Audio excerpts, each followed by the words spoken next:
מה שאני הולך להביא היום, מה שאני מבקש להביא היום, באמת אולי נמצא בשני קצוות מאוד רחוקים לכאורה אחד מהשני. האחד הוא זום אאוט אדיר, למה זה, איך אפשר לדבר על תודעה, המובן הלוגי אולי, והשני הוא זום אין, מאוד מאוד פנימי לחוויה. ולראות, מה שאני אולי אחפש במפגש שלנו היום זה נקודות של השקה.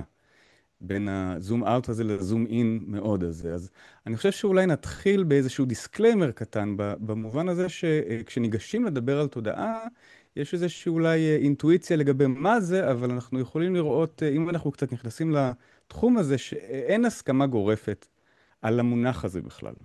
אין כל אסכולה, כל תחום, כל ז'אנר של מחשבה, פסיכולוגיה, קוגניציה, נוירולוגיה, אבולוציה, פיזיקה, מתמטיקה, תורת הרוח, יש מלא הגדרות והסכמות למילה הזאת.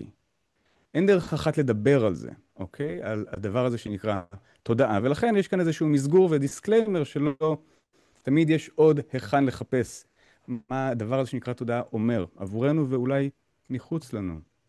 הגישה שאני רוצה להביא היום, שנראית לי המעניינת והמתגמלת, היא חזרה למסורות ולמקורות עתיקים, בייחוד מהמזרח הרחוק, סין, הודו, באופן ספציפי בודהיזם, דרמה, הפילוסופיה הבודהיסטית, ואני רוצה לראות איך אנחנו יכולים לקשור בין הגישה הבודהיסטית למחקר תודעה בין ימינו.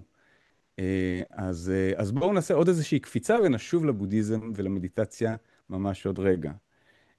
אני רוצה להכיר או לדבר היום על איזשהו הוגה ייחודי, בין ימינו עוד חי, בשם ברנרדו קסטרופ. אוקיי? הוא אנליטיקן, איש מדע, פילוסוף, והוא מנסח בצורה מאוד מעניינת את שאלת התודעה, אני אנסה ככה בקיצור נמרץ, תסלחו לי על הפשטנות ועל הכותרות, לנסות לומר להסביר מה הוא אומר. אז הוא קודם כל הוא מונה שיש כמה גישות לדבר הזה, כמה אסכולות, אסכולה אחת שהיא דוגלת במטריאליזם, תודעה בעצם לפי מטריאליזם מבליחה מתוך הקשרים של חומרים, נוירולוגים וכולי.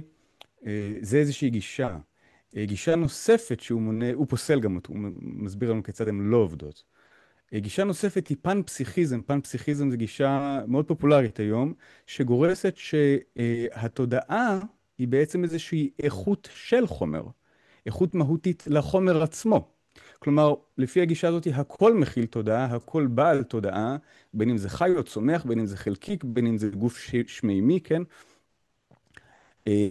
וזה בעצם העניין של חיבורים, מה הקומבינציות, מה המורכבויות השונות של החומר, שמתוכו אנחנו יכולים לזהות תודעה כתודעה אנושית, אבל לפי הגישה הזאת, גם לשולחן יש תודעה, אז פשוט היא לא נגישה לנו, התודעה של השולחן. קסטרופ מביא משהו אחר. הוא אומר שבמקום לחשוב שתודעה היא איכות של חומר, הוא טוען שחומר הוא איכות של תודעה. כלומר, התודעה פה היא הבסיס החדש שלו, ומכאן ליקום אין תודעה.